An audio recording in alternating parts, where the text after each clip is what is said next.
Taking a while on this end. Tweet this out.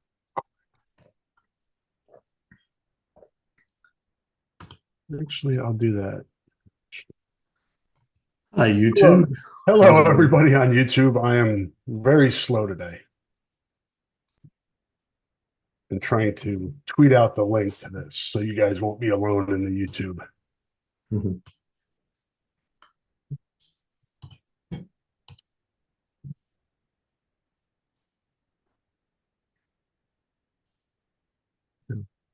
A good sign. My Wi-Fi is a little wonky. Hopefully that doesn't last. All right, let me get this thing started. Hello, Hawkeye fans, and welcome to the Hawkeye Hotspot Podcast here on HawkFanatic.com. It is Friday, May the 31st, about 9:10 a.m. Central Time. I am Rob Howe, joined by Scott Docterman from The Athletic. We have, as always, things to talk about in the Hawkeye sports world. I'm going to try to get through this after killing myself in the yard yesterday.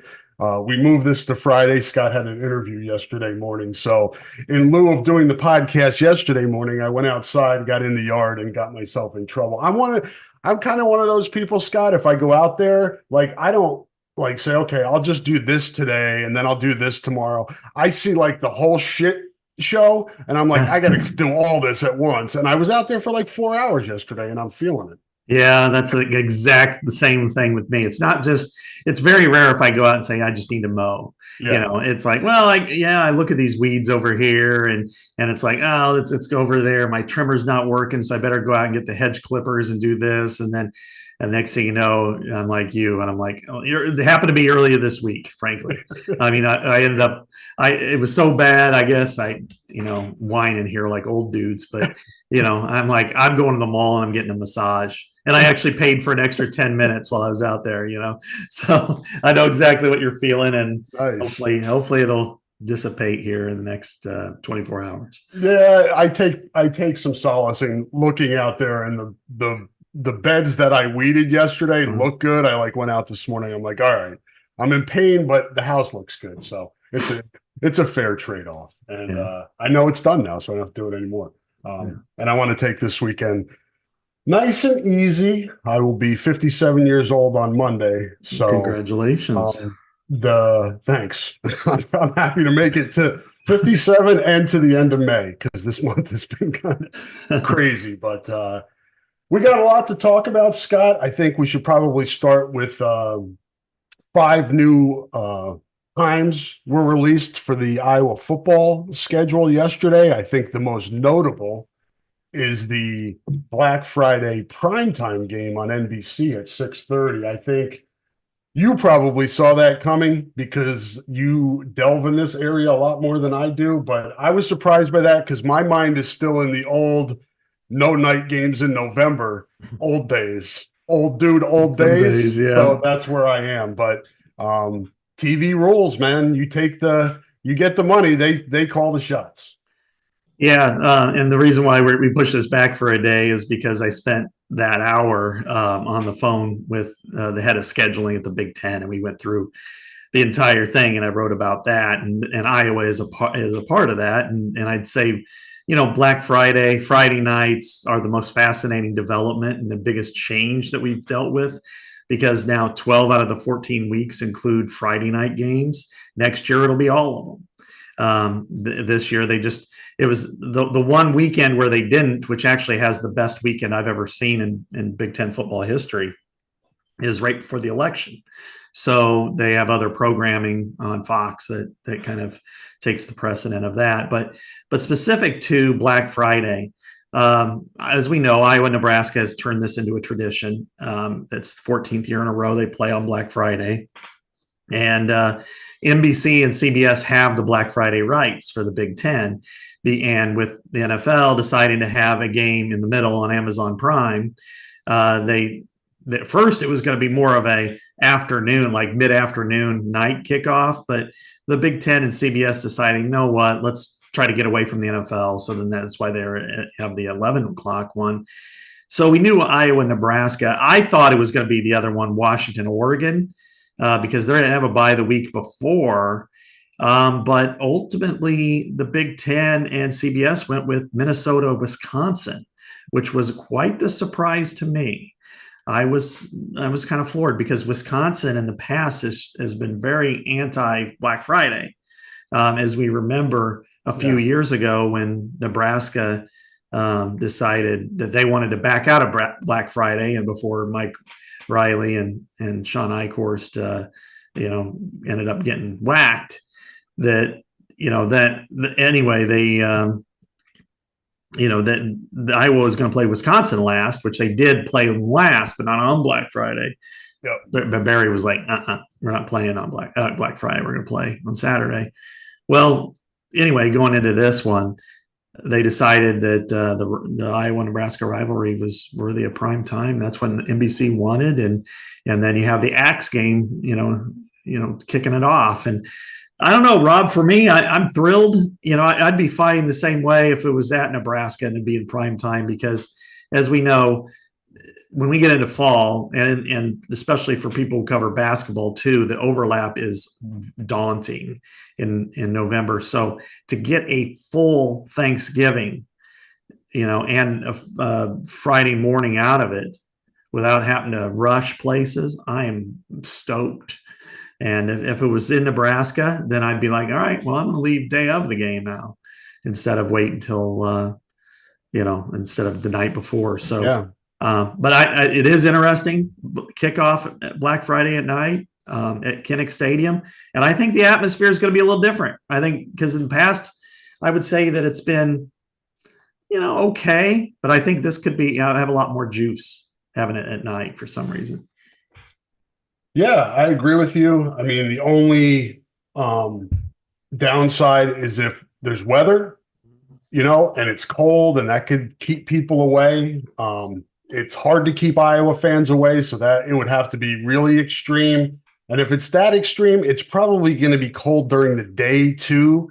If the game kicked off at 2:30, for instance, is it that much different 4 hours? I mean, by the end of the game, it's you could be trying to locate your extremities saying, is my arm still on? Oh yeah, it's just a little numb. But other than that, I mean, I just think this is the new norm, and you're going to have to, like Scott and I talked about before we started recording. I mean, the UCLA game is at 8:00. It's in California, so it's not as big a deal, but that's 2 games before that. So Iowa has 2 primetime games in November this year. Which is just, again, for those of us that grew up with this is like completely new territory. We just aren't used to seeing this. And I think what's a good compromise in this, Scott, is Iowa has some struggles with having weeknight games at home because of the hospital and the parking. This is on a holiday weekend, so the school will not be in. They'll be on Thanksgiving break. So that opens some things up. You still have to work it out with the hospital and make sure everything's taken care of there. But logistically, it's about as good as you could do for a weeknight game at Kinnick. Iowa has agreed to play on 2 weeknights, and that's it. Labor Day Friday and Thanksgiving Friday. That's it, because of the hospital situation. And as I wrote about, that each team, the league has what they call tolerances for different schools, like things that they will tolerate. And there are very few of them anymore. It used to be like when the policy went into effect on Friday nights, there were schools that were like, no, we don't want to do that because of high school football and all, we just don't want to do that. Well, that's not a tolerance anymore. That's why Nebraska, for instance, got a home Friday night game. That's just not part of it. But there are 4 schools that kind of deal with that. Michigan, Penn State, Ohio State, and Iowa. And the first 3 are because they have 100,000 seat stadiums. 2 of them are in small college towns. And as we know, the logistics of Iowa, I mean, when you add another 30 or even in some cases 40,000 people to State College or Ann Arbor on a Friday, trying to get in and out and that's just a disaster. Now, Columbus, it's a bigger city, but still it has its challenges too, being a major institutions. So those have been kind of given, hey, all right, we understand now. Michigan has gone a further step and said we won't play on Friday at all.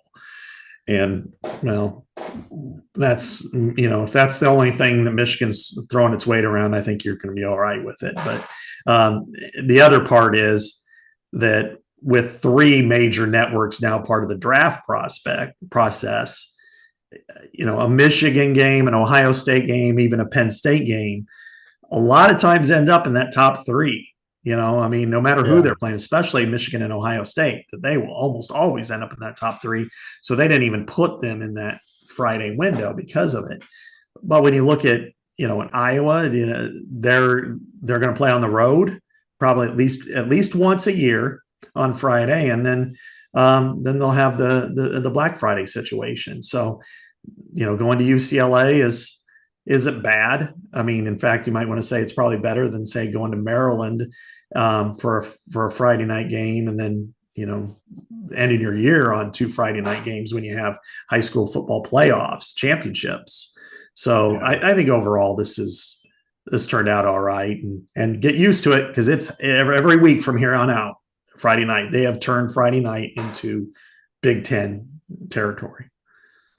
So does it set up that Iowa will have one road Friday night game and one home Friday night game annually, or is it going to vary? And is Iowa locked in, as you said, if they do have to host a Friday night game? Is it either that first weekend or the last weekend? Is that it? There won't be anything in between there?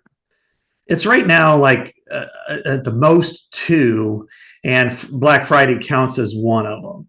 Okay. And then so it's not necessarily that it'd be home. The only home ones would be Black Friday every other year, and the potential that they volunteered to say, and this is Gary Bart, I don't know what Beth has done, but the very first one that they would be willing to do that. Now, could there be a situation where they have a really late kickoff on a Friday night?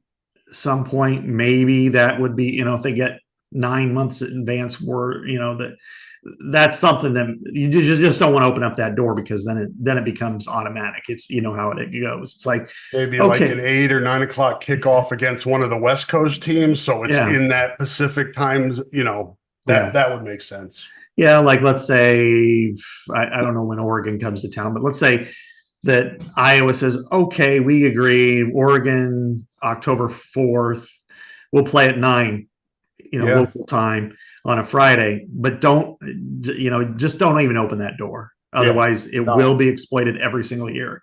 So what you do is what Iowa's done in the past, and say, raise your hand for Labor Day Friday. And nobody's taken them up on it, because other schools do the same thing. Wisconsin and Michigan State annually, and then some others. So, but they'll play a road Friday night game every year in the Big Ten. Seems like Minnesota's locked into that Thursday night at the beginning of the season now.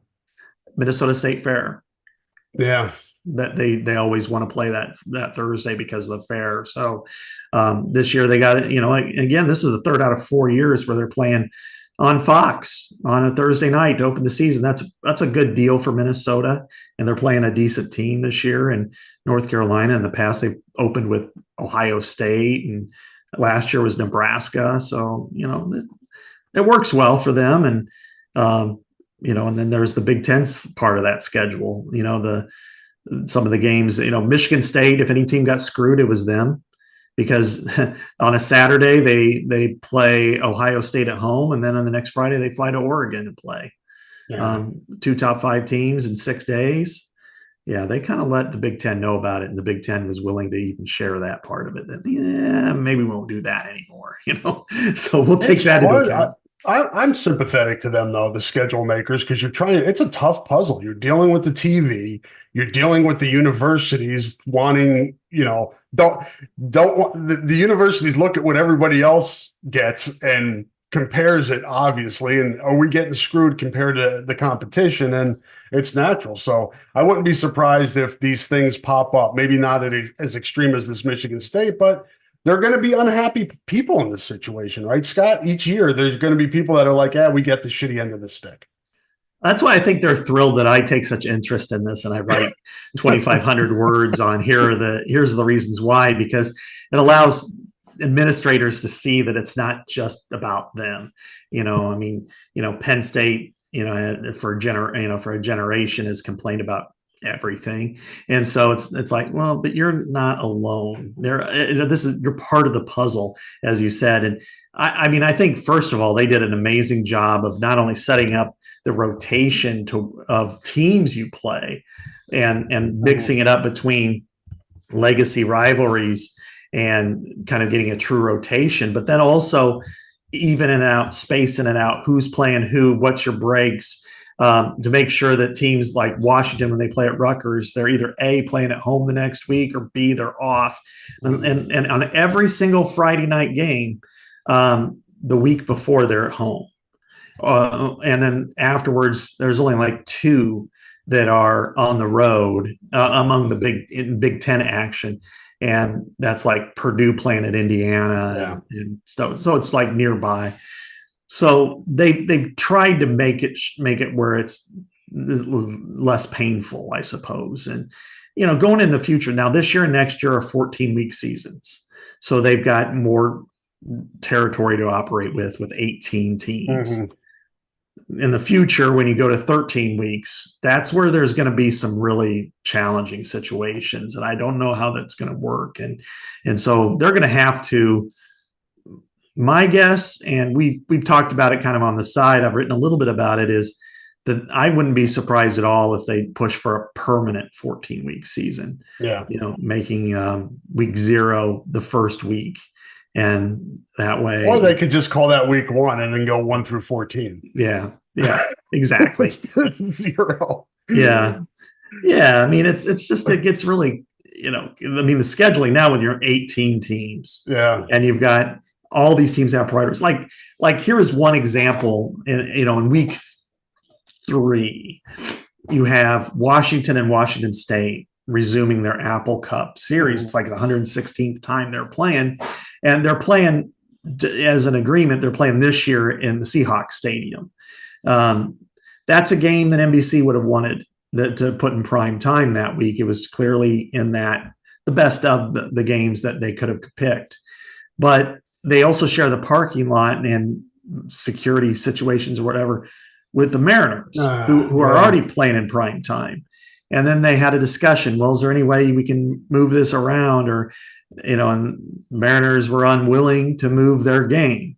And so then they had to now they're at like 3:30 Eastern on Peacock instead of 7:30, Eastern on NBC. So there's all kinds of logistical challenges every school faces, and all the fans want to say, I can't believe we got to go to UCLA after playing Wisconsin. Well, on the grand scheme of problems.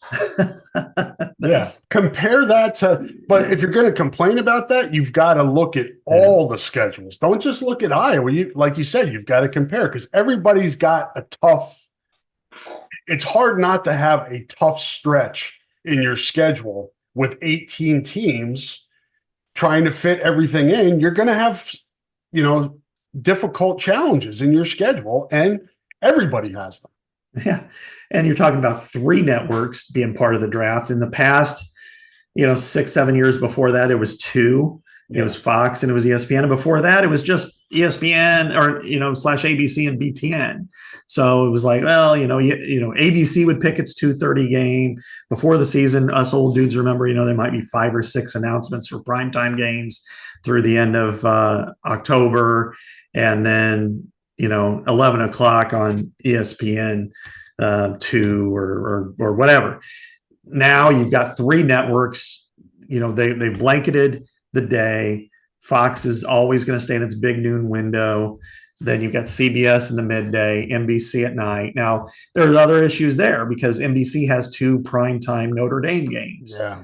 So then what does it do? Does it, like one of the weekends I looked at, I think it was the 9th, February 9th. I think that's when they play Florida State. That they can do a couple of things. They could try to ask Fox to flip and say, because CBS won't flip with them, but they, could ask Fox, maybe we take Big Noon. Maybe they just say we'll run a Big Ten game on Peacock concurrently in prime time. Or, I think Maryland's playing Oregon. Maybe that's a, after dark kickoff. There's the potential for an after dark kickoff for Nebraska and USC. And that's something you have to be cognizant of too. And you're dealing with, what does NBC want? And then, in week one, here's another example. It doesn't really affect Iowa, but in week one, Fox, this is the last year that the Big 12 can have one big noon kickoff. And the original deal was that they were, when this all went down, when the Big Ten renegotiated, that Fox was like, well, we don't know. They might still have Oklahoma and Texas. So they made sure they had one more. And then it turned out the Big Ten got really lucky that they just said, well, we're going to take Penn State at West Virginia. And then it moved their game to the midday. So there's just so much involved in TV scheduling, and it's hard to keep track of, and it's hard for me to keep track of sometimes. And I keep track of it probably. And you keep track of it. And if you keep track of it and have trouble keeping track of it, think of the rest of us. Yeah, exactly. There are things like, Stu Mandel and I did this draft earlier this week where we drafted all the games on the first 3 weeks and how we thought it was going to play out. And there was things like, the Mountain West has to get one game on CBS in prime time. Well, we got to figure out which one is that. Then you got to figure out, but there's the US Open tennis that ESPN2 is going to broadcast this weekend, which means you're going to move games around. So you've got so much involved in all these, entities and stuff. And it's big. But the one I was really sure about, and I emphasized that to Stu when we made our picks, and it turned out to be right, was Cyhawk on CBS. That one I knew for sure was going to happen, because it was clearly the only other one that was even in the realm of being close to number 3 was Kansas at Illinois. But Cyhawk gets better. It gets really good ratings every year. 2 possible ranked teams, rivalry game, full stadium. They haven't been to Iowa City, so I knew that was a given. And so that's why, first 3 weeks you got, 11 a.m., 2:30 and 3. And then later on with Northwestern, you got another 2:30, but the network will be to be determined. Yeah. For folks that missed this yesterday, there are now, what do we have? Six of them have been released. Illinois State is the opener, Labor Day weekend, 11 a.m. Iowa State, as Scott mentioned, is 2:30 on CBS, September 7th. September the 14th, Troy comes in for a 3 p.m. kickoff, and that is on FS1. Week after that's Minnesota, Ohio State, Washington, Michigan State. No times on those.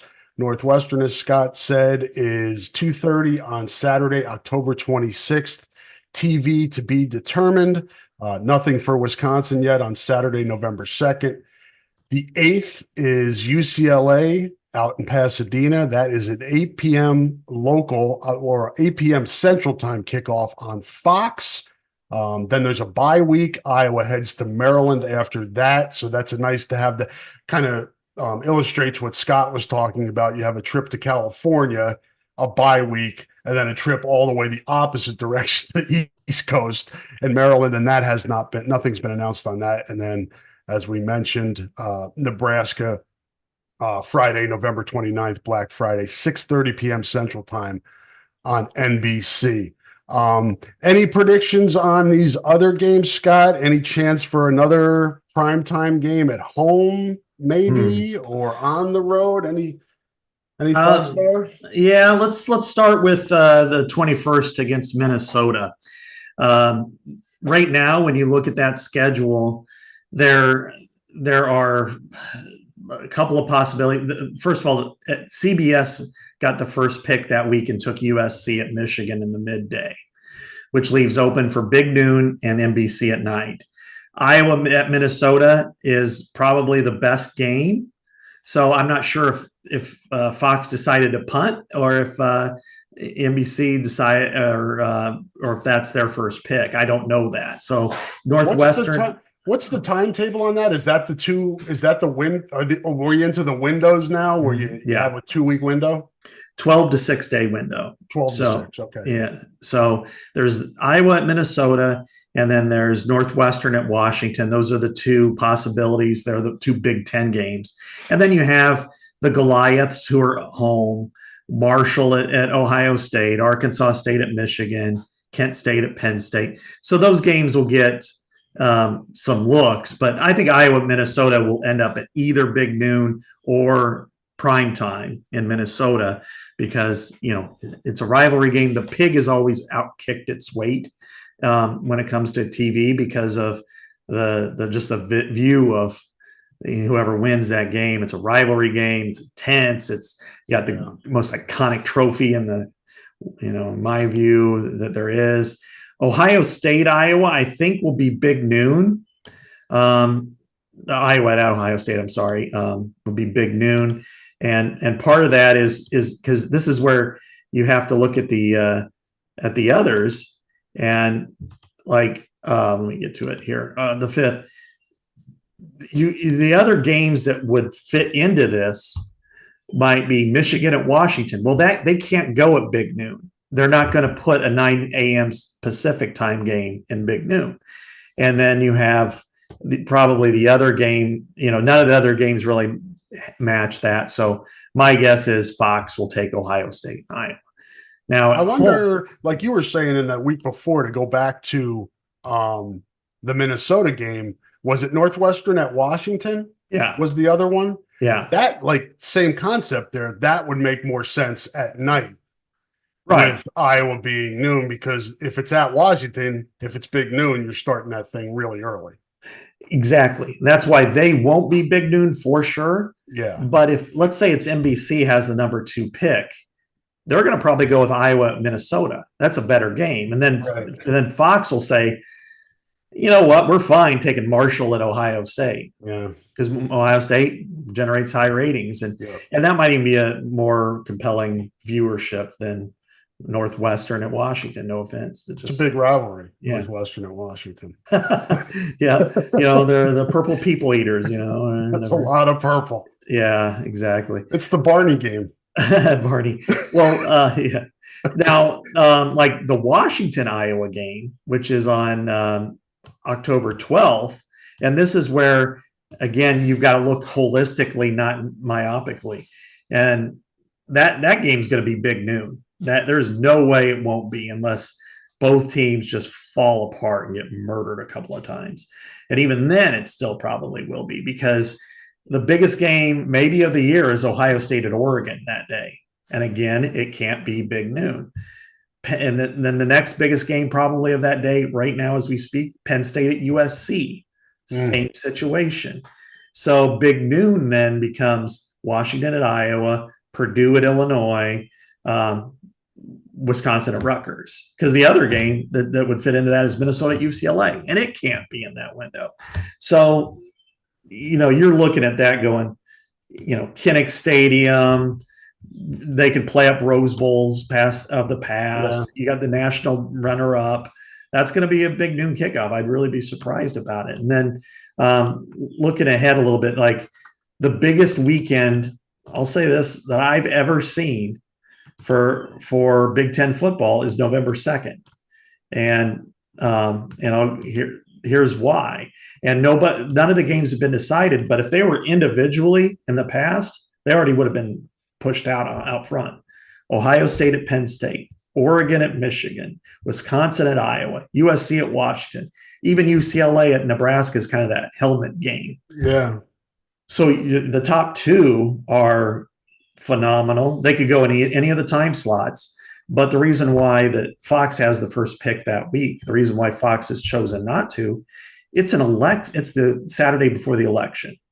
And when you're talking about Pennsylvania, Ohio, Michigan, even Wisconsin, potentially Iowa being, impact states in the election. And then later on, Indiana at Michigan State could figure into, maybe it boosts up for FS1 or something like that. So they want to wait all the way down. Now, competitively, you've got the earlier game, as we mentioned, Ohio State at Oregon. That'll determine a lot. But, so you've got you got competition. Like Ohio State at Penn State used to be like the number 2 game of the year in the Big Ten. Oregon at Michigan. If it was by itself, that's one of the biggest games of the year too. Wisconsin at Iowa, great rivalry game. Usually determined the Big Ten West, if not champion, the dictated tempo in the West. And USC Washington's a great game. So, but they want to take it all the way down, and so that's why we couldn't project it to be in any window. It might be in prime time, although my guess is Iowa would prefer it not be. If they've got to go to prime time the next week at UCLA, is my guess that they would ask not to be. And then, now they could say sorry. But, we appreciate your concerns, but we're going to do it anyway. Yeah. But my guess is, with those windows, Big Noon's going to take either Oregon at Michigan or Ohio State at Penn State. Whoever's number 2, and I don't know if it's CBS or NBC, is going to take the other one. And then third, we'll decide on competitiveness of Wisconsin at Iowa or USC at Washington. And even, if it's NBC, it might decide, we kind of like them both. We'll kick Wisconsin at Iowa to Peacock in the midday, stuff like that. So that'll go over well. Yeah, that always does. Yes, we have to look forward to, again, the complaints about streaming services. Eventually, people will get on board with the streaming services, but we're still in that struggle, that pull of, why isn't it on regular TV? Well, streaming is now regular TV. It is. Just call it the Caitlin Clark channel. I mean, she pretty much made it. I mean, if there was a moment, it was when she broke the record, Kelsey Plum's record.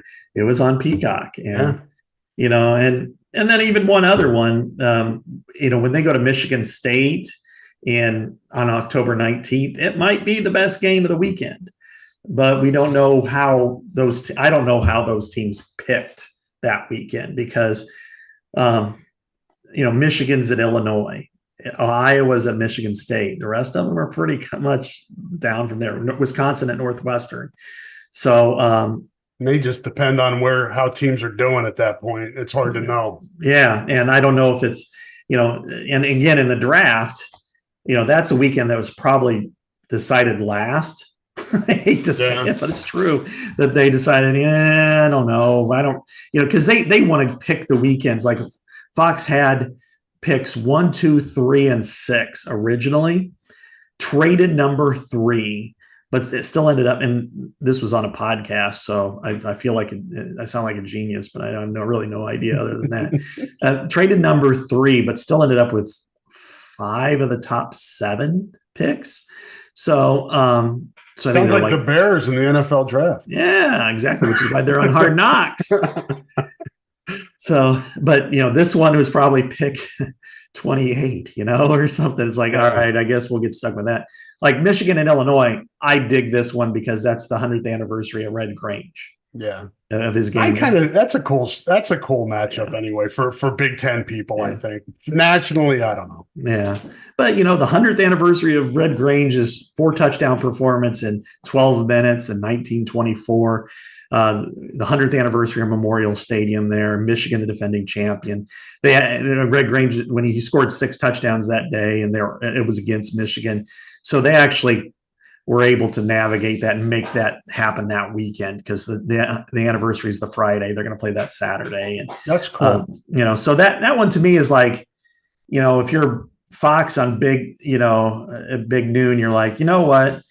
There's not a big game, but that's a good storyline, and that's a good way to kind of get people involved. Plus, Michigan's there, so I could see Iowa at Michigan State being a night kickoff. NBC saying, that's what they did last year, that they went that route. Or if it's CBS is next, I could see that being the second game. So it's really, and that's why you got to figure out. You only know this much, and you got to figure out all the other logistics. And then of course, what if Iowa's coming off a beat down at Ohio State and maybe against Washington, and maybe Iowa State beats them, then it's like, they're damaged goods. We don't want that game, So, yeah, which is why they leave these windows open. Yeah, exactly. Or maybe Iowa just upset Ohio State, and it's like, and Big Noon's like, we want them. Bring us Hawkeyes, Yep, got to play it out. Lot we learned, and lot still to be learned in terms of the Iowa's 2024 football schedule. But we've got the first 3 weeks down, so you have those planned, and then the last weekend of the year too, and then some in between. But the picture is coming into focus, and it'll be clear here before we know it, at least in terms of the ones that aren't into the windows. Want to let folks know that support for this podcast comes from Systems Unlimited, celebrating 50 years of providing services to people living with disabilities and mental health needs throughout East Central Iowa. A list of their services and upcoming events can be found at sui.org. That is sui.org. Thank you to Systems Unlimited for the great work they're doing in our community for over half a century. We appreciate their support of our podcast. We're going to hear from a few more supporters now, and Scott and I will be back in the other side to talk about Peyton Sandfort coming back and what that means for Iowa basketball. Hang tight.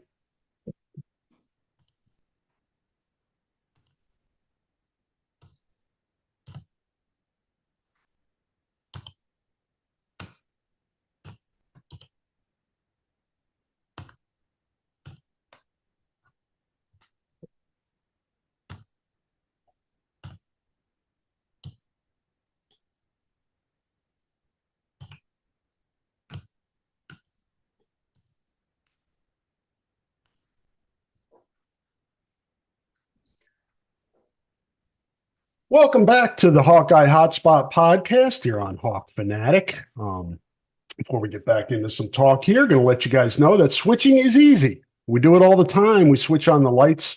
We switch TV channels. Some of us switch partners while square dancing. Well, that's a stretch. But what's not a stretch is how you can switch and save with State Farm. In fact, State Farm agent Chad Birch right here in Iowa can switch you over so you can start saving today. Chad and his team are ready to welcome you to the State Farm neighborhood. With Chad Birch, it's easy to switch and save. Just give him a call. When you want the real deal, like a good neighbor, State Farm is there. Scott, Peyton Sandfort made everybody wait. Wasn't all his fault. Didn't have Wi-Fi. Life will come at you fast, but he explained that he was not in a position to be able to put the news out there, but when he was, it was about an hour before the deadline for the NBA draft, and he announced that he was coming back to Iowa for his senior year. This was one, Scott, it's like we've seen these before, guys go through it. You kind of felt like Luka was coming back, and Peter Jock, and even Keegan and Chris. You're like, okay, this one to me was really, really blurry for most of the time that he was in the process. Yeah, I agree. And I thought it could have gone either way, really, at about any point, because I think he was a top 40 guy. I think he's a guy that could have gone late in the first round. He could have gone early in the second round. And I think it was a matter of, did teams have a really good plan for him? And then you start looking competitively. Is it better for him to be the 14th or 15th guy on a roster and then kind of getting a two-way deal? You're playing in the G League a lot. Maybe you're moving up. You're kind of on the Joe Wieskamp plan, or coming back, playing high-level competition in college basketball, probably getting paid more or close to it, unless you're just straight G League, in NIL. And, you got a chance to really improve on campus without and enhance your marketability for next year. And I unfortunately, because I was writing the Big Ten scheduling stuff, I didn't get a chance to listen or participate in his Zoom conference call. But you correct me if I'm wrong, but I think that it was something that could have gone either way down to the end. He would have been picked. It's just a matter of where and what kind of situation he would have been in. And I think that was probably the biggest question mark I know I had is, again, Does somebody have a plan for him? We're bringing him in. We expect him to be a sharpshooter. We're going to have him on the roster for a while, but then we're going to move him down so he can get some minutes and some experience playing, 35 minutes a game, and then bring him back up and make him a situational player? Or was it, we'll draft him because he's the best player there, but we don't know what we're going to do. So I don't know. What did you glean from everything? Yeah, I mean, he had a lot to weigh. Being a second rounder is a very difficult path in the NBA to try to make it in the league. We've seen Luka Garza. He seems to be kind of on the right side of things now, whereas Joe Wieskamp is still trying to fight to get to where Luka is. It's just really hard to do. It's, we've seen it with, Jared Utoff and down the line of guys that just are close, but just can't get over that hump. When you weigh that and, you have confidence in yourself, as I know Peyton does, that he can do it and be one of those guys in the second round that can make it. But then you weigh the opportunity to play another year with your brother at the school that you love. You get a little NIL kickback, which is nice. That wasn't the case with other players that went through this process in the past. So either way would have made sense to me, if that makes sense. And I don't think there's a right or wrong answer here, because nobody knows. I mean, nobody knows if he goes, if he's not going to make it. I mean, he could go into a great situation, boom, he's on the roster and he's got an NBA career. Or he's in that, that twisting in the wind status of the second round pick. He knows now he's the guy. Mm-hmm.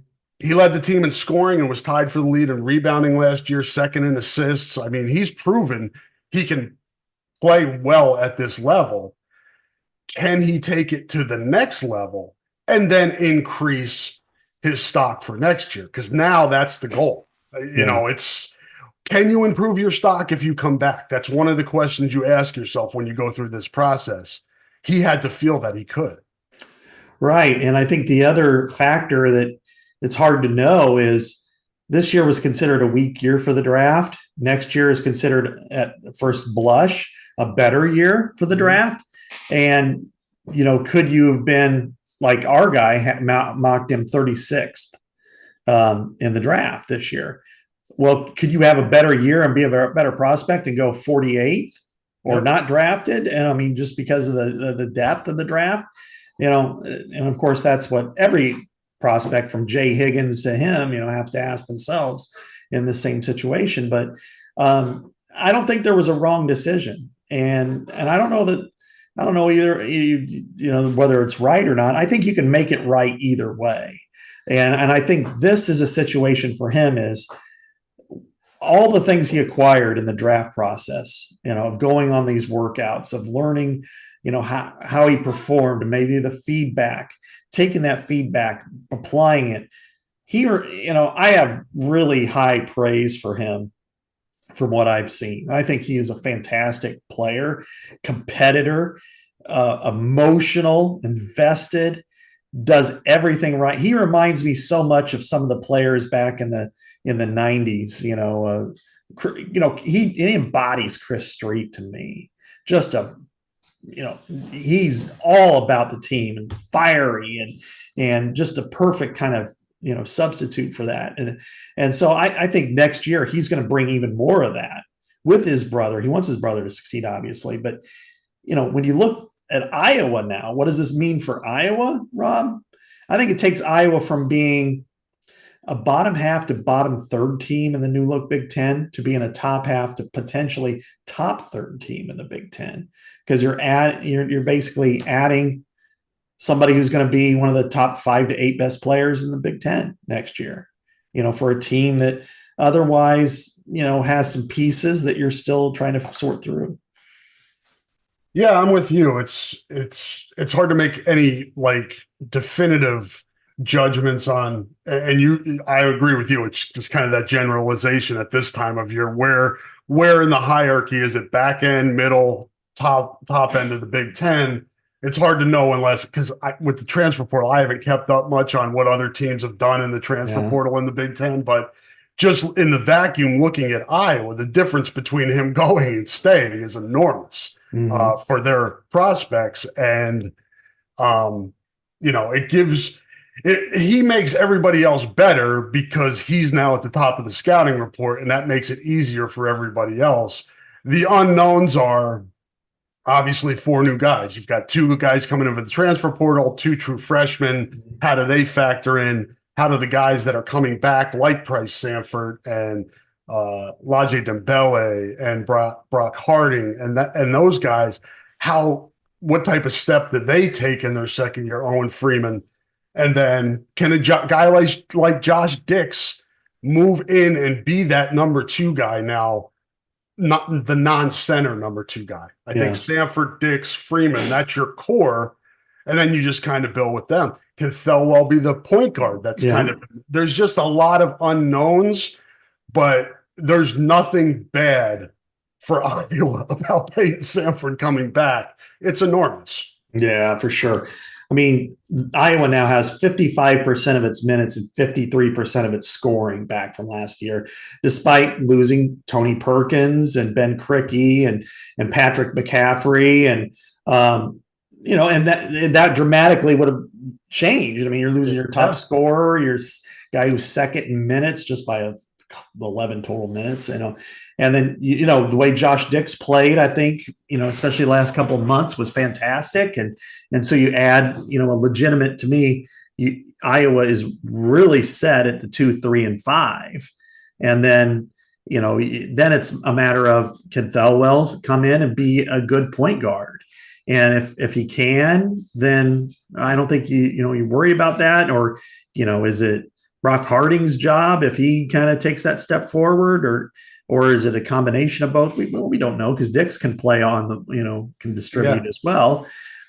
So, and then Traore, Sadu Traore from Manhattan, who comes in as a forward. What about Cooper Koch and Chris Tadjo? I mean, they both have a lot of juice. I think Laji Dembele is somebody who I think made some strides, and then Price Sanford, can he come in and do things? I think they got a decent nucleus. If Freeman could take his game to the next level, which I expect him to, if Sanford could do the same, and Dix, and then other players play their roles, I think this team could be, again, an NCAA tournament team for sure.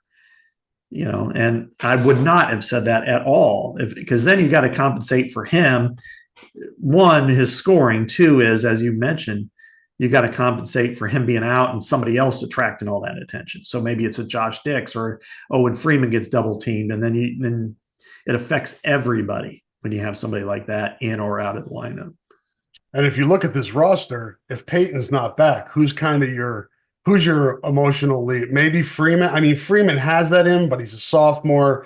Now you have the guy who's your emotional leader coming back too, and that's invaluable.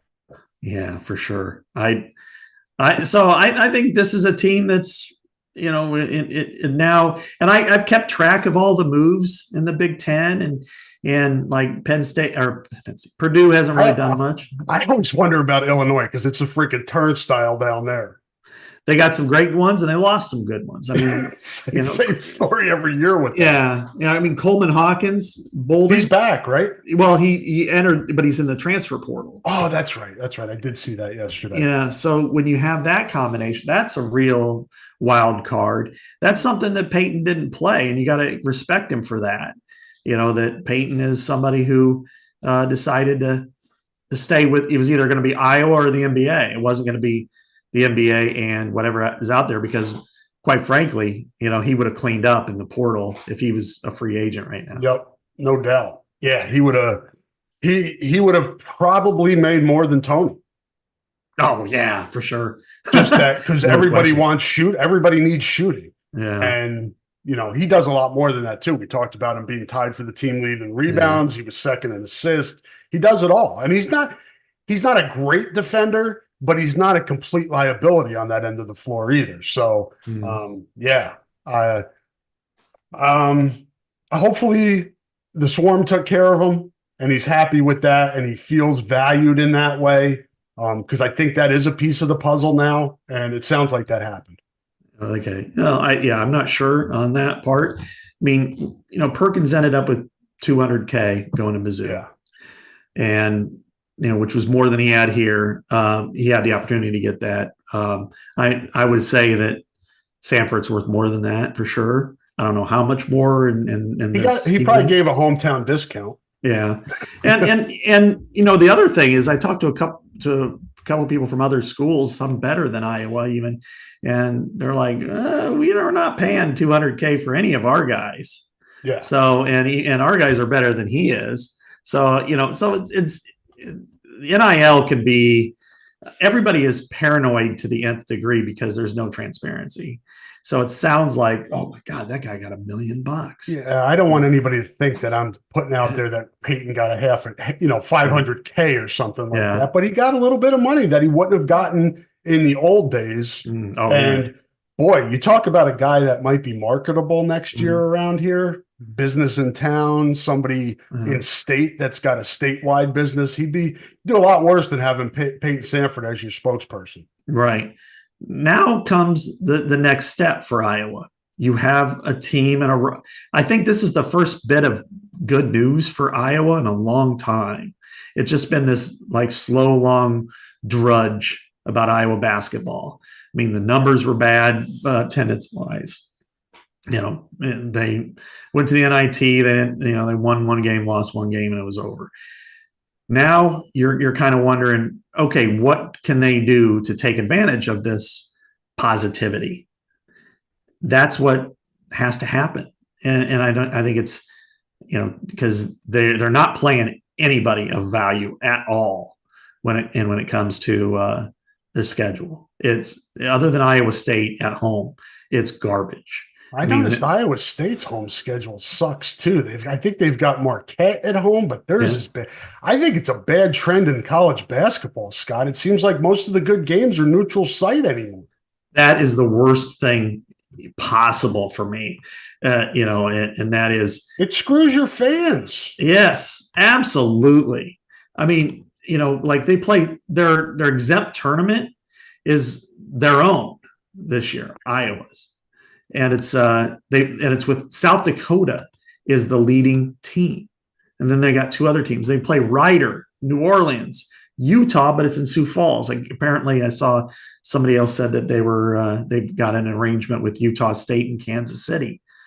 What are you doing for your fans? I did see that last night. I mean, what are you doing for your fans? What the hell? Your fans are the ones that you're asking them to come and support you. But then you're having to watch them play Ryder in New Orleans, who had the 340th net last year. South Dakota is your primary game in your own exempt tournament. It's 322 for their net. You're asking them to watch a glorified scrimmage. I mean, Big Ten is the Big Ten, but still. It's just if you're trying, and this again, I think it's an epidemic in college basketball that they're doing this, and there's because I saw when Iowa State released their schedule, I'm like, God, this is dog doo-doo at home. They get Marquette, but that's pretty much it. There's some okay games in there, but you see attendance numbers going down each year across the country, and they're not doing anything to address that. I think it's something they've got to figure out because. You bring somebody into Carver Hawk, you bring a crowd into Carver Hawkeye for a nice non-conference game. Maybe they'll come back for one of those crappy games during the winter break or something like that. But they're not going to do that standalone to come watch some directional Louisiana school before Christmas. Mm-hmm. Well, exactly. And this is, we've had these discussions in the past, Rob, but when you drop the in-state series, and then you fill up those games, and you're not playing at home and you're not playing against teams you recognize. I mean, like December 30th, you're playing New Hampshire. November 19th, you're playing Ryder. Those are games that people are going to be like, why should I go there for that? Why should I spend any money, let alone time? I mean, you're not even bad on money as much as you are time. That it's like, I don't feel like going there, for that. And that's what they don't understand or they don't care. It's probably more that who cares? We're going to do what we want to do, and that's final. And that's why we're going to play a neutral site because, why not get a home and home? why not go to, instead of playing Utah and Sioux Falls, now they get $150,000 for it. But instead of playing that, why don't you have a home and home with Utah? Yeah. Why don't you have, there used to be the ACC Big Ten Challenge. That's gone. You used to play in-state games, Drake and UNI, even though they were second level as far as prominence goes, they were important here. Those are gone. They used to play like Missouri home and home. That's nothing like that. And, by the way, and then you have the exempt tournaments that they go to the Bahamas for. There's just nothing here. And it's in basketball increasingly, it's like they decided, let's just make the season longer, but less important, because now it's creeping into football even more. And football is bigger than it's ever been. So it's just, it's so overshadowed that we're not even going to get to January before anybody gives a shit about the sport. Yeah, and I get that there's 20 conference games, and that changes the landscape a little bit, what you're doing with your out of conference schedule. But I think there's still 11, 12 non-conference games. It's not like you can't have some bye games in there, but have one marquee. And I know non-Iowa State, because that's every other year. Beyond that, make sure you get Iowa State and somebody else, or in the opposite years, maybe get, like you said, some home and homes to maybe build up some, non-conference rivalries with Missouri or Kansas or Kansas State or somebody else just in the footprint here. DePaul.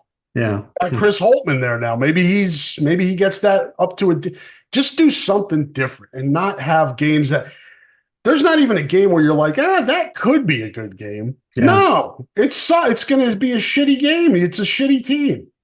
Right. Out of these teams that they have coming in that we know about thus far, South Dakota, 322 net last year. Ryder, 220.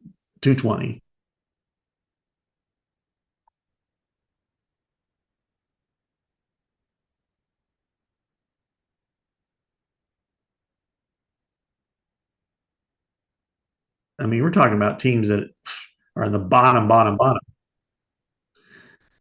So and then the worst part for me though is the fans, because they're asking you to spend all this money, contribute to NIL, and then we're going to reward you by playing these games. You just make sure that your customers, let's use it as a business, because it is a freaking business. Your customers are satisfied with the product. And as far as whether they're, they should be expecting more or less or whatever, that's irrelevant. But as far as wins or losses, but throw in a good game or two at home in the non-conference. Those are the games that are different, that jazz up a schedule. Colorado, Steve Alford. Right. Yeah, that would get people in the arena. If Steve, you did a home and home with Nevada and had him come back, man, that would be good stuff. It also would bring up a lot of bad shit, but I get the idea, like you're saying, just something with a tie or interest or something to spark fan excitement. And there's just nothing to get excited about outside of Iowa State when the non-conference home schedule. To me, I think something that would be fascinating is, it's been a long time since they did the home and homes with the in-state teams and then went to Des Moines. But maybe it's worth it to investigate. Would they be willing, say, every other year, either have like you and I at home this year, Drake at home next year? We're not going to go to your place, but you give them a paycheck, and then it's the ball's in their court.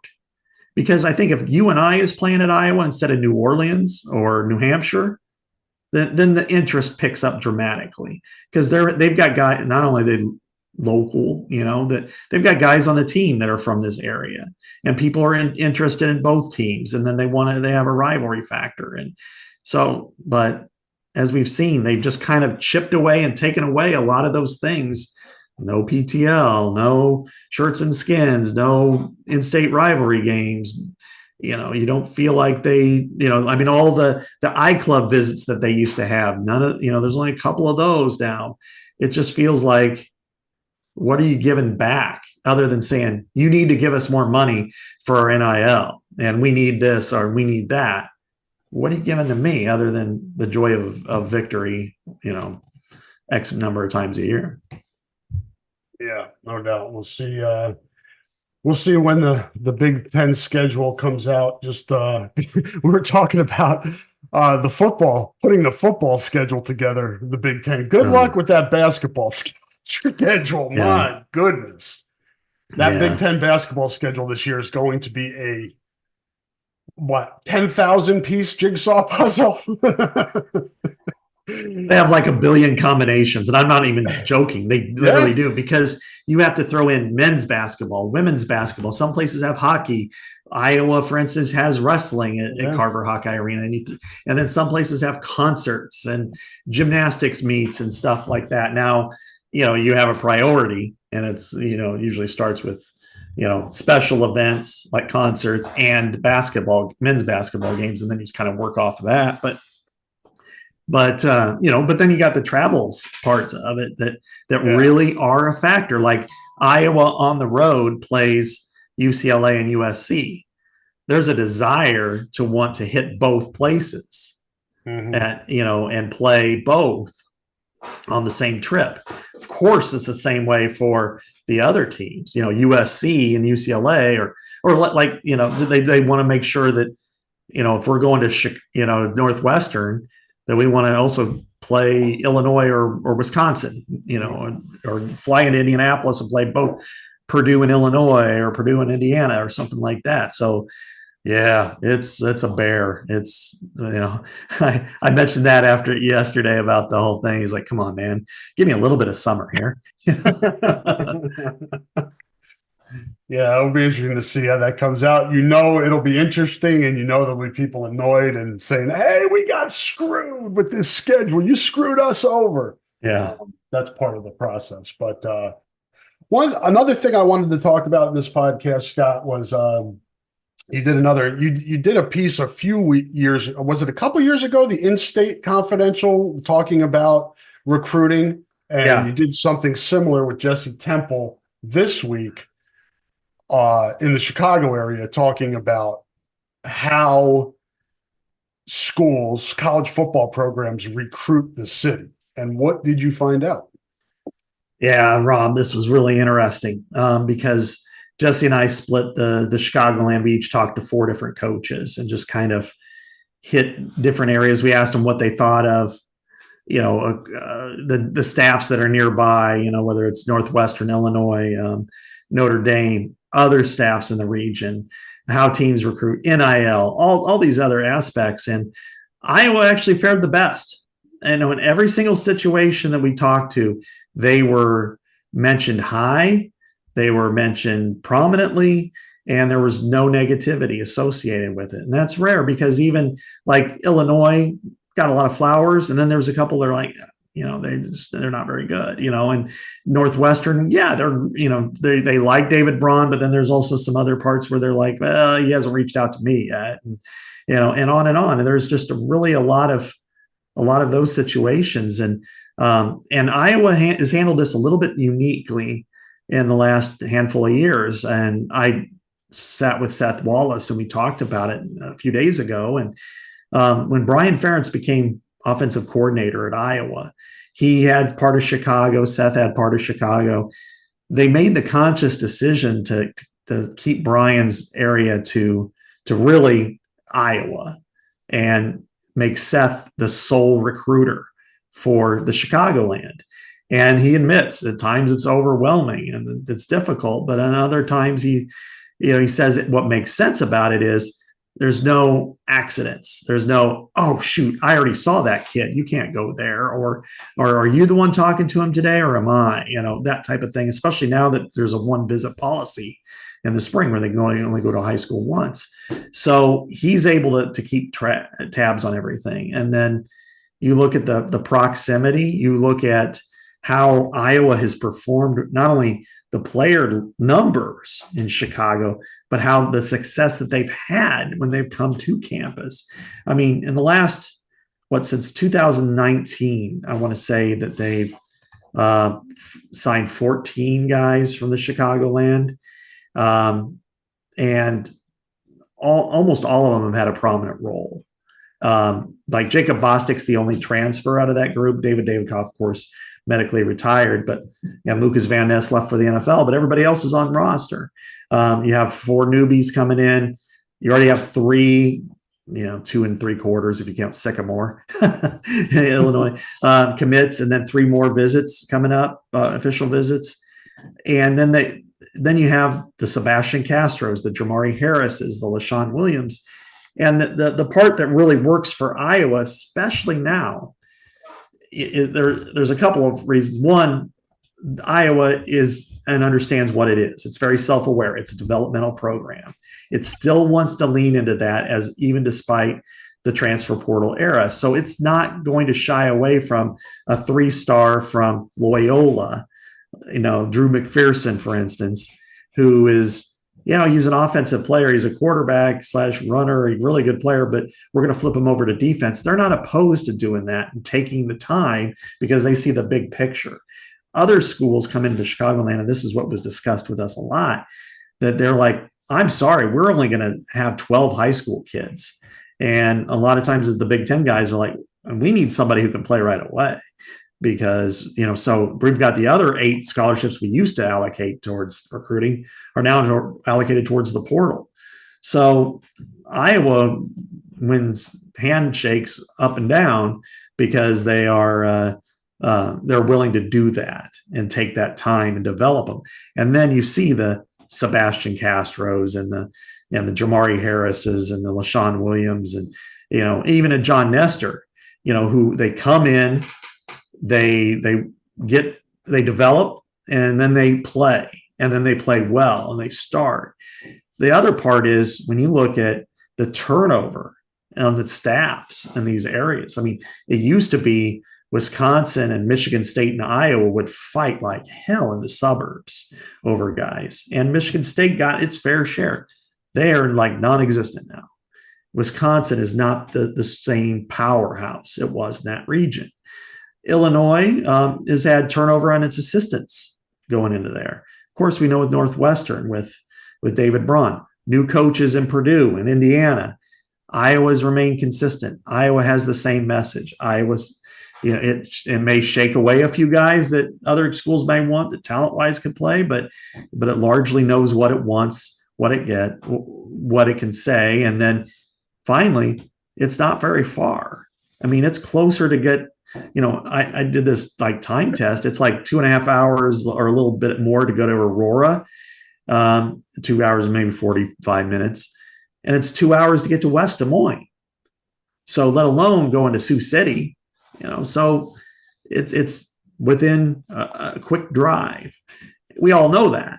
They approach it that way, that it's part of their main territory. And so overall, this has been a really, mutually beneficial arrangement for Iowa. The data, all these coaches were talked to us anonymously. They told Jesse the same things that they told me. He covers Wisconsin. They told me the same stuff about Wisconsin that they told him, and different guys. So it's pretty universal that Iowa's doing an outstanding job in recruiting the Chicagoland, and the results are there. I mean, John Nestor could be a starter as a true sophomore, and from Marist, and they're getting guys because of that. And it's I just from somebody who covers recruiting, you watch Iowa's kind of shifted to different regions and areas through the years. I mean, you have the same head coach for a quarter of a century, that happens, but there have been times where they've been heavy in Texas. Mm-hmm. Now they're heavier in Florida than they were after they they came out of Florida a little bit. Early on, Kirk was getting killed in Illinois, and he realized that he had to fix that early on. Like, this is early 2000s. I remember him talking to us about this, and they had to be better there. And that's really where they've kind of dug in, because they recruit Kansas City. They don't do Minneapolis as much as they used to. St. Louis is tough, man. St. Louis is a tough area. They still recruit it, but I think Chicago is a good area for Iowa because there's so much talent in that area. It's the most talent in our footprint, in our region by far. All due respect to Kansas City, St. Louis, other cities like that, Milwaukee. It's just loaded. And like you said, the Notre Dames, Ohio States, Michigans, they come in and get the cream of the crop most times. But there's a lot left. And Iowa's done a good job, as you said, of identifying the kids that can work here, kids that will buy into, starting at the bottom and working their way up. And that's not always the case when you get kids out of a big city like that. There's a lot of interest in them, and they almost, sometimes those kids feel like, hey, I'm putting on for my home. I got to, and if they don't find immediate success, they move on. So Iowa's ability to retain those guys and develop them, you have to feel like they're in a good spot with what they're doing. Exactly. And some of the things, when you look at attrition and over that span, and the only transfer portal guy was Jacob Bostic. And, it's wide receiver. It's kind of understandable in some ways, but when you look at, other ancillary factors, I mean, you're talking about players that stick with you because in some ways they're self-aware as well. They see the development that they've had success. So when they become good, let's say a Sebastian Castro, and you're like, what program wouldn't want Sebastian Castro if he was kind of decided to dabble in the portal, if somebody called his high school coach and said, hey, just to let you know, if Sebastian has a chance, he might be this. But they stick with Iowa because Iowa identified them early in the process. There was no, and they developed them. They feel an attachment to the program, a loyalty to the program. And as you said, Ohio State, Notre Dame, and Michigan, most universally, the coaches that kind of brought them up said, they liked them, but they always knew that they were big game hunting. That it's like, when we have guys, they're there, but they're not the kind that goes into a northwest suburb high school and just shoot the bull. And it's like, hey, at Lincoln Way East or Barrington or John Hersey, there's this they got a really good lineman. It might take him a few years, but I think he's a guy that can be a player. They're not the type that we're willing to look at that type of a player, whereas Iowa will, and it really benefits Iowa, and we see it with their linemen. I think that they've gotten, Will Nolan and David Koff was in that category before he had to medically retire. Is that when you build those connections with that staff and you identify those players early, that even when you're looking at blue bloods like a Notre Dame or a Michigan, you're going to lose most of those battles, but maybe 1 out of 4 or 5, if you're a lineman or a tight end or something like that, you can look over and say, you know what, this team identified me early. And the coach is like, I've seen what they can do. And you look at their records, they're pretty good. I mean, they're winning 10 games a year in a lot of cases. And you go to Iowa, you visit, you see the facilities, they see their track record. At Ohio State, you're the 5th 4-star guy. At Iowa, you're the only one. Look what we've done for the 3 stars, what we can do for you. I don't mean to sound like a commercial, but that's really how Iowa can win a few of those battles. And once they hit on those players, boom, then, a Jaleel Johnson, for instance, was that way. A 4-star, had offers. Michigan State, Iowa was kind of the last 2. And yet I came to Iowa, first-round guy, has played several years in the NFL. And, and that's what Iowa is capable of doing with its staff going forward and recruiting there. And you look at Drew McPherson, who you mentioned earlier, high school quarterback, going to play safety in college. Yeah. That was Sebastian Castro. Right. He was a high school quarterback because I remember seeing him at the Nike combine in Chicago, and I'd only seen him play on highlights, like video, and it was quarterback. And I'm like, well, is this kid going to be able to play safety? And they had him playing defensive back at this combine. I'm like, yeah, he's good. He'll be fine. John Wagner was at that one too. I remember that. I was at Hallis Hall. I don't know what year that was. Whenever he was probably a junior in high school back then, Castro. But yeah, I mean, that's the type of guy that, could have gotten impatient and left, but he waited his turn, and it's turned out well because he went through and developed. So yeah, if Iowa can keep recruiting Chicago well, it'll be fine. And it looks like they're in good shape there. We've gone pretty long here, Scott. We'll just jump in here and quickly mention what's going on in the WNBA with our interests. Caitlin is playing well. The Fever are not. 1-8. It was bad last night. I don't know if you watched it, but it was not good. No defense, just bad body language. I would be surprised if this coach makes it through the entire season. And if she does manage to do that, I'm going to guess she's probably not back next year. And I think they're getting a look at this roster now and who can work with Caitlin and who can't. So definitely a rebuild, but we knew that going in, right? We knew she was the number one pick. And in pro sports, oftentimes, if you have the number one pick, you're not very good. Yeah. I'll say this, that I don't think much of their roster, especially because, I think now I also watch the Aces, and I watch their opponents as well. And I remember 2 nights ago, I was watching the Aces and the Lynx. I watched that too. Yeah. And thoroughly entertained because I think even though it became a blowout in the end, it was fairly competitive for 2/3 of the game. And I thought, and when you're watching them, you could see the scheme, you could see the coaching, you could see the development. And then you watch, you watch the Fever and you're like, what are you guys doing? I mean, it's on both ends of the floor. Yeah, right. It's selfish. It's hero ball. It's, it's like Caitlin Clark by de facto is the point guard, and nobody gives her the ball back. Nobody screens for her. She has to try to create her own shot in every situation. Players just take shots like there's no real structure to the offense, and the defense is bad too. And the positives that we saw from Aaliyah Boston when she was at South Carolina, and the positives that we know about Caitlin for covering her all these years, they're really neutralized by the fact that there's no semblance of a scheme. What are they trying to accomplish on offense? How are they trying to space the floor? How are they trying to get the right shot?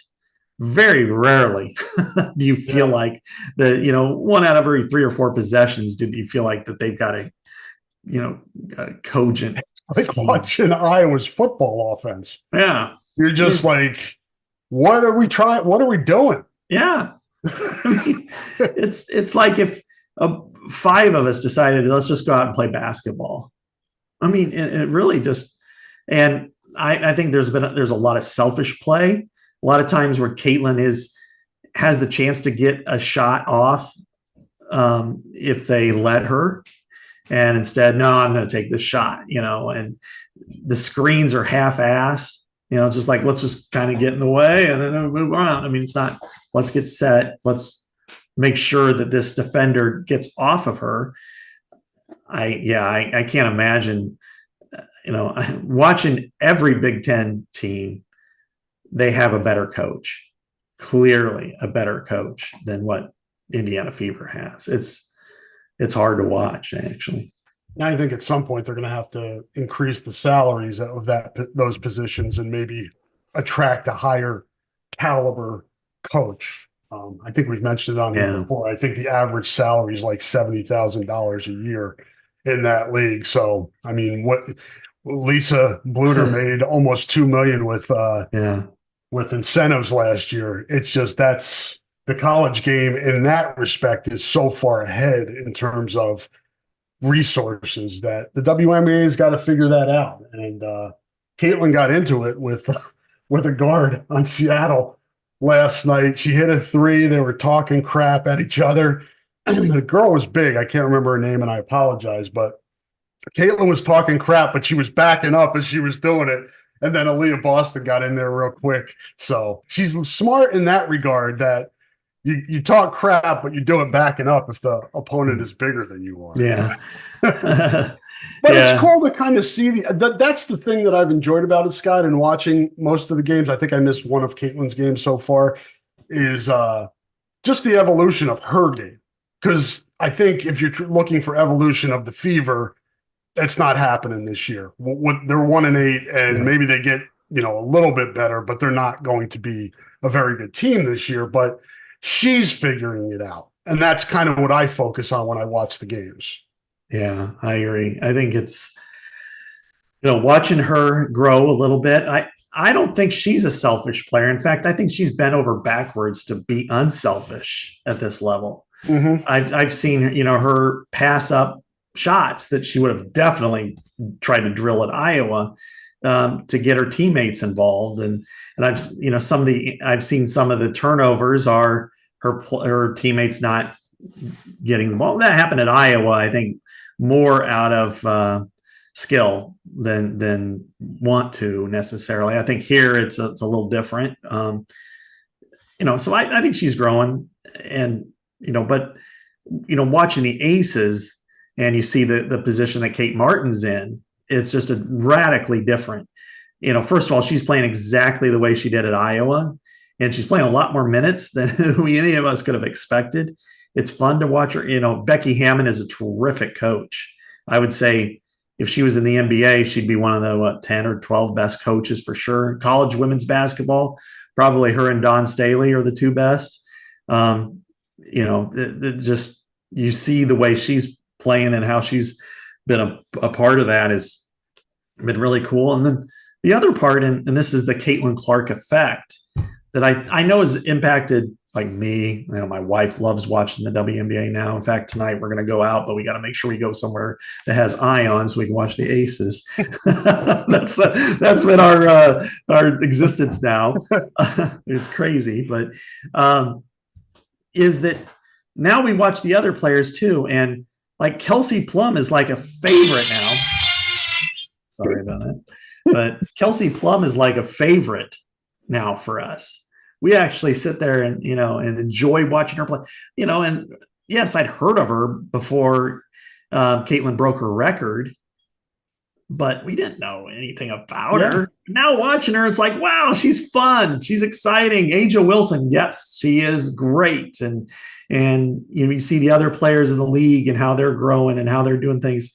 It exposed us to all these great players, and I'm hopeful that this Caitlin bullshit, whether it's fans or it's other players or it's media, can eventually just go away and dissipate and let her be a player. And we can all just kind of enjoy the game, and hopefully they get better. I don't know.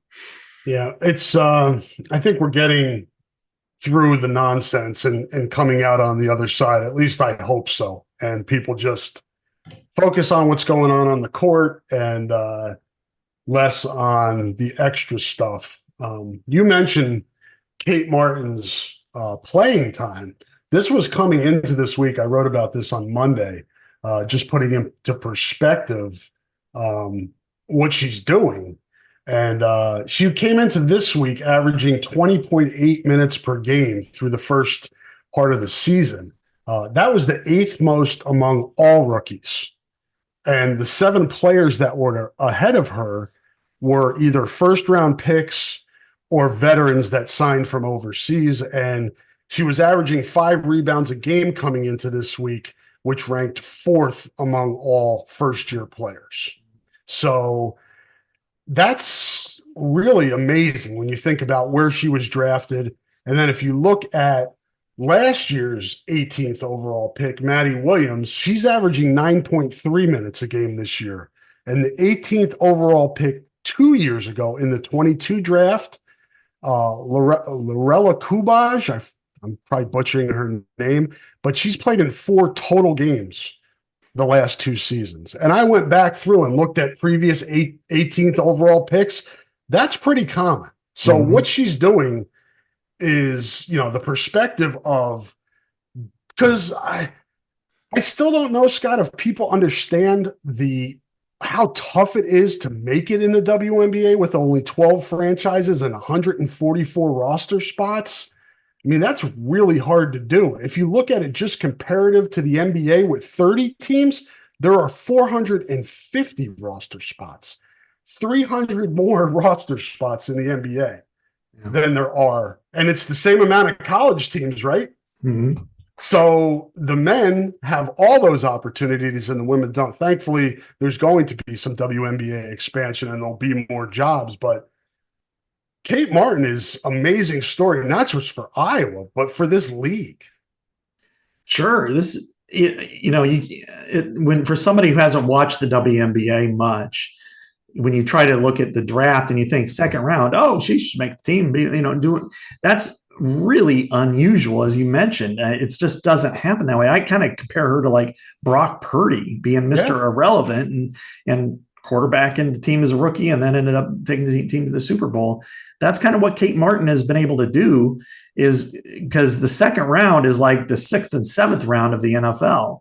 And so at any rate, I just think that when you look at what she's been able to do, how she's been able to perform, she is playing exactly the same way she did at Iowa. And she's not altered anything. I mean, she's playing better. She's running faster. She's doing things differently. But, to see the impact she's had. Now she's number one in jersey sales, that they've been sold out. She's reacquired the same nickname, Money Martin, but it's more of it's organic. She earned it there too. Yeah. I didn't expect it at all. I thought she'd be lucky to be drafted. In fact, I didn't think she would be. And then I thought, well, maybe you'll get into a camp and then you're going to be maybe like Mana Zanano. Because she was a 3rd round draft pick and was cut and then went over to Hungary, although she was visiting her in Minneapolis the other day. And so no, it's one of the best stories in the WNBA for sure, just to see the byproduct of, and I think what fans should have an appreciation for is, what? This team was more than Caitlin Clark all these years. And I think Hannah Stolke might be joining them in a few years too. He certainly has that potential. No doubt about that. Looking forward to seeing what she does as the centerpiece of Iowa next year. As Scott said, you can catch Kate Martin tonight. That is a 6:30 Central tip-off on Ion. It's the Las Vegas Aces at the Atlanta Dream. And tomorrow morning, 11 a.m. Central Time, ESPN. It is the one of the games that everybody's been waiting for. The Chicago Sky and Angel Reese at Indiana Fever. And Cardozo is also, she's been hurt, but I think she's targeting tomorrow for her comeback. Oh, really? So for her first game back. So if you're available tomorrow morning at 11 a.m. ESPN, the Caitlin Clark show will be on your TV. So that'll be fun.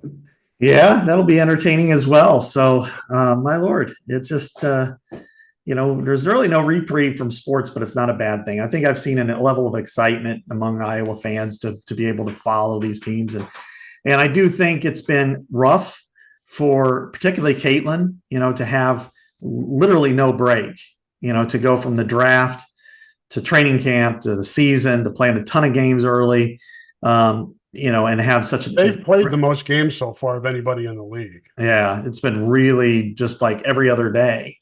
And to go through that, they've only been playing for 2.5 weeks. And so there's been these sweeping generalizations about her and her game and whether she's overrated or she's terrible, whatever. But by and large, Rob, to have no off season and to still try to go in and do all this stuff, it's just, but at the same time, I think it's helped fan interest, because it's been able to maintain that momentum from the NCAA tournament and from the season. And so I think that's been fun as well. And for fans, they'll ride through this wave. And then by the time it starts to wane, it'll be football season. Yep, get us through the summer. There'll be Olympics too. I haven't heard if Caitlin's playing in the Olympics. Do we know? I don't think we know that yet, right? Not quite yet.